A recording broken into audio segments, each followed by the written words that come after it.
Lepo pozdravljeni, dober večer. Spoštovani gospod predsednik Akademije, dr. Jože Trontelj, spoštovani Skop, dr. Jamnik, gospe in gospodje, vedel sem, da mi ne bo enostavno. Da pa mi bo tako težko, kot sem ravnokar doživel, tega pa nisem vedel. To, kar je povedal gospod Škop, je seveda prekrasen uvod in zelo težko bo nadaljevati v tem smislu. Vedeti, ko me je gospod Škof poklical in vprašal, če bi bil pripravljen danes pred vami povedati nekaj besed na temo znanost, in ko mi je omenil, kdo vse bo govornik, sem z največjim veseljem pristal. Ko pa sem začel pripravljati to, kar želim danes povedati, sem ugotovil, da imam kar nekaj težav. Najprej morate seveda vedeti, da je moje osnovno področje, na katerem delujem, znanost. Zato moram na vprašanje, kaj lahko cerkev reče na področju sodobnih etičnih in moralnih vprašanj šolstva in vzgoje, dodati znanost. In veste, da je znanost osnova za šolstvo, za vzgojo, in zato mi ne boste šteli v zlo, če bom govoril predvsem o znanosti. Dodatno vprašanje je, da seveda ne znam odgovoriti na vprašanje, kaj lahko reče cerkev. Vem pa, da če se držimo tiste preproste misli, ki jo je gospod Škof prej povedal, da je pač predvsem treba biti pošten in odprt, da je treba pogledati vase, potem cerkev ne more reči nič drugega kot tisto, kar zahteva etika, resnica in trd in oster pogled vase. Mogoče vem nekaj več stvari o tem, kje smo danes na področju znanosti, kaj se dogaja z znanostjo, ali je znanost še javno dobro. S tem se ukvarjam že kar nekaj časa in moram reči, da sem resnici na ljubo vedno bolj zaskrbljen. Zakaj postajam zaskrbljen? Vloga znanosti se je v zadnjih 10 letih bistveno spremenila. Čeprav znanost še vedno predstavlja tisti osnovni segment človekovega delovanja, ki se mu reče odkrivanje neznanega.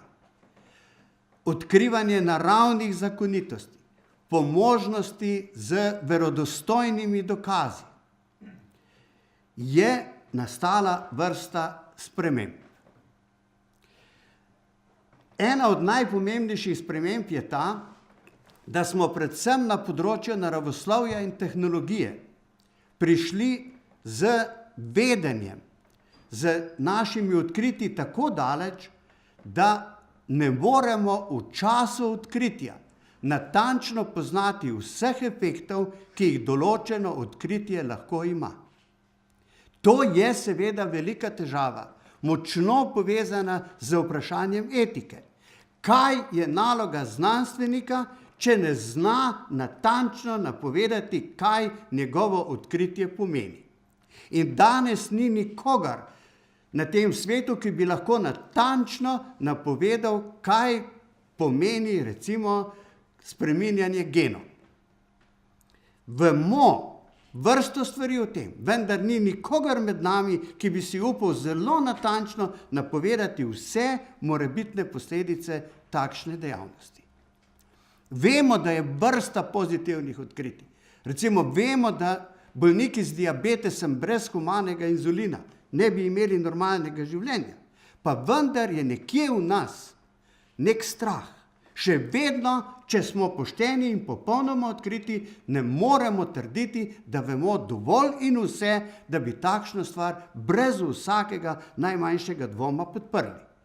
Posledično je torej naša naloga, da opozarjamo vse tiste, ki odločajo, tudi predsednike etičnih komisij, da delujejo tako, da človeku ne bi povzročili nikakršne škode. Oziroma, povedano še bolj natančno, da je tveganje najmanjše možno oziroma še spremenljivo tveganje.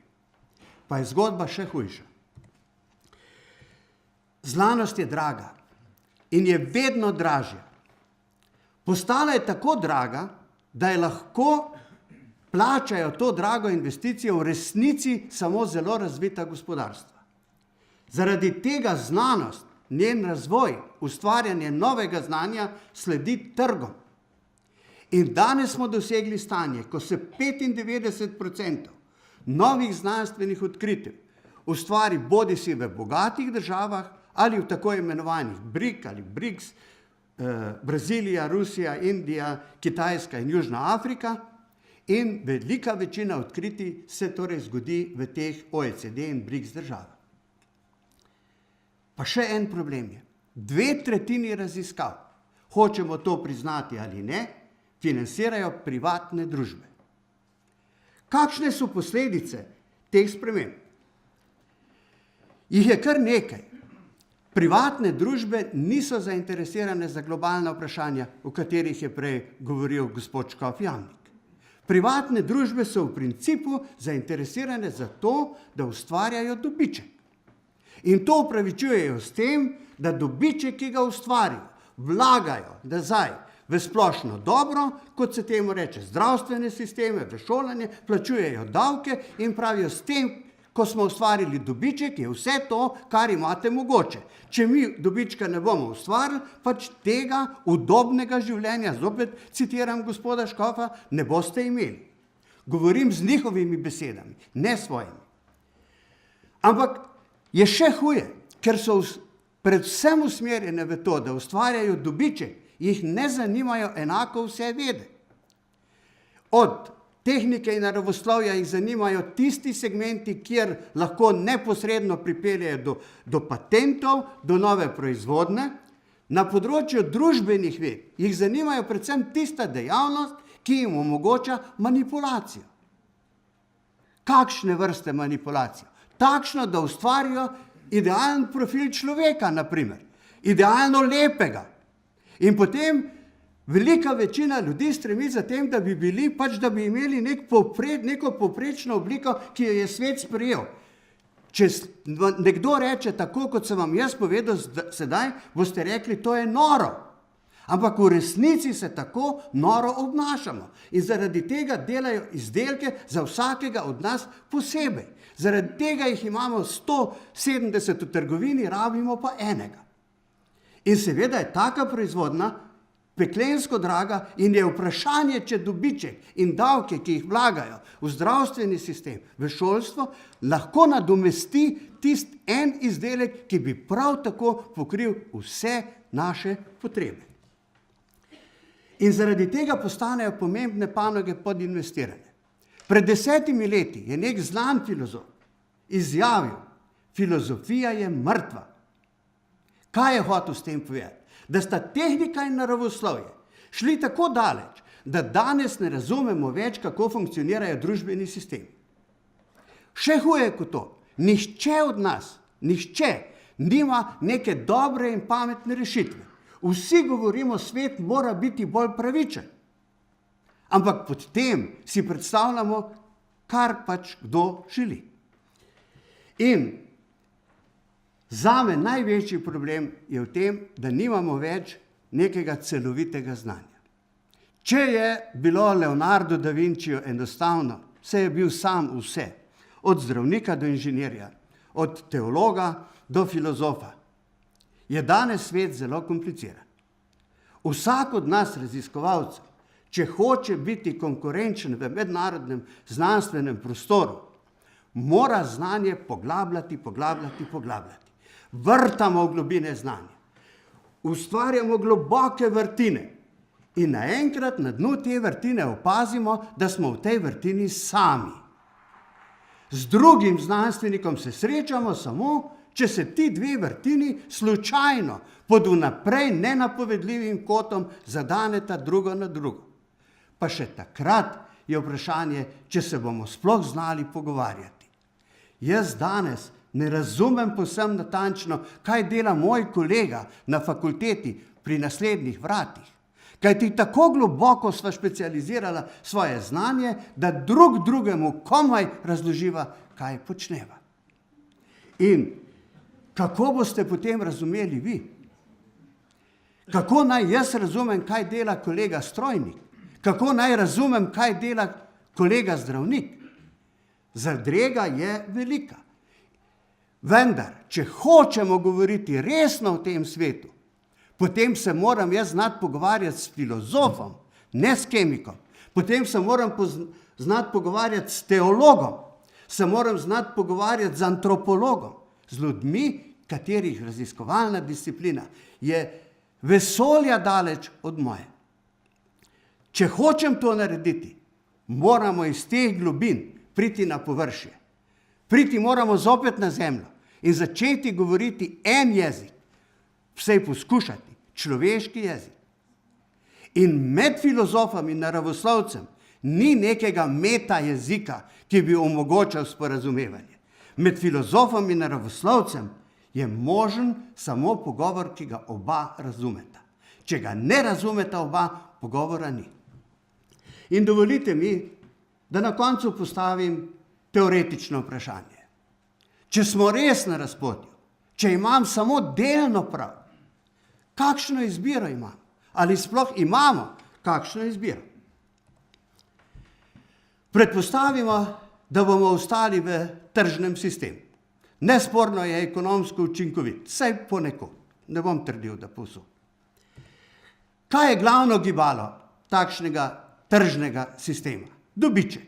Nesporno. In tukaj tudi na koncu koncev, realno gledano, nekih hudo resnih oporekanj niti ne more biti. Vendar poglejmo posledice. Če je dobiček glavno gibalo razvoja, potem dve firmi, ki tekmujeta za dobiček, skrivata znanje drugo pred drugo. Samo na tak način ohranjata konkurenco, kar pomeni, da znanje ni več javno dobro, ni naša last. In trdim, da ni hujšega, kot če bi začeli znanje, ki ga človeštvo ustvari, drug pred drugim skrivati. Takrat lahko znanje postane neposredno orožje. In bojim se živeti na svetu, kjer bi znanje bilo orožje samo od sebe, brez puške, brez bombe. Takšen svet bi lahko izgledal zelo, zelo slabo. Seveda, vsem, kar sem prej povedal, pripelje do fragmentacije v znanosti. Pripelje do tega, da nas zanima samo tisto, kar da rezultat jutri. Pripelje do tega, da postavljamo samo enostavna vprašanja. Enostavna zaradi tega, ker so možni tudi enostavni odgovori. In seveda na koncu pripelje do tega, da nam, znanstvenikom, ne verjamete več. Da kadar nekaj povemo, postanete dvomljivi in se preprosto zgubi še zadnja avtoriteta, ki jo je znanost imela, to je njena samostojnost, njena neodvisnost. Utopično je seveda možno, da postavimo neko holistično interdisciplinarno znanost, kjer je trajnostni razvoj, odgovornost, razumevanje osnovnih zakonitosti, sodelovanje, usmerjeno dolgoročno vrednote, sistem vrednot, tako, ki bi vodilo v znanost, ki deluje v dobro ljudi. Jaz sicer v tak sistem verjamem in menim, da je možno. Je pa seveda zato potrebno globoko pogledati vase in vsak od nas bi se moral biti tudi pripravljen čemu odreči. Kar je za razliko od ideologije ugodja, ne morem mimo tega, gospod Škof, da vas ne bi kar naprej citiral, je seveda zelo nekaj, čemur se bomo ljudje težko odrekli. Ali se sploh da kaj narediti? Menim, da se da. Lahko bi financirali nekaj raziskav, ločeno od opredelitve tematike raziskovanja. Lahko bi naredili nekaj popolnoma avtonomnih raziskovalnih organizacij, lahko regijsko, ni nujno državno, kjer bi tisti, ki bi tam delovali, delali po principu, kot so znanstveniki delali včasih. Nihče jih ne vpraša, zakaj bodo dobili denar. Oni so odgovorni, da delajo po etičnih pravilih, oni so odgovorni, da spoštujejo vsa pravila in da javnost z vsakim svojim odkritjem seznanijo v globino. Možno je tudi partnerstvo s privatnim sektorjem, jaz ga ne izključujem, ampak v takem primeru so potrebne nove pogodbe. Znanost ne sme pristajati na to, da je servis privatnim podjetjem. Tisti hip, ko postane servis, je nevarnosti preveč. S tem, gospe in gospodje, sem nanizal nekaj težkih vprašanj. Na marsikaterega od njih sam ne poznam v celoti odgovorov. Prav zaradi tega sem prišel k vam, da bi mogoče o teh vprašanjih se pogovorili tudi še kasneje. In na koncu 15 minut je preteklo in profesori se držimo časa, zato najlepša hvala za posluh.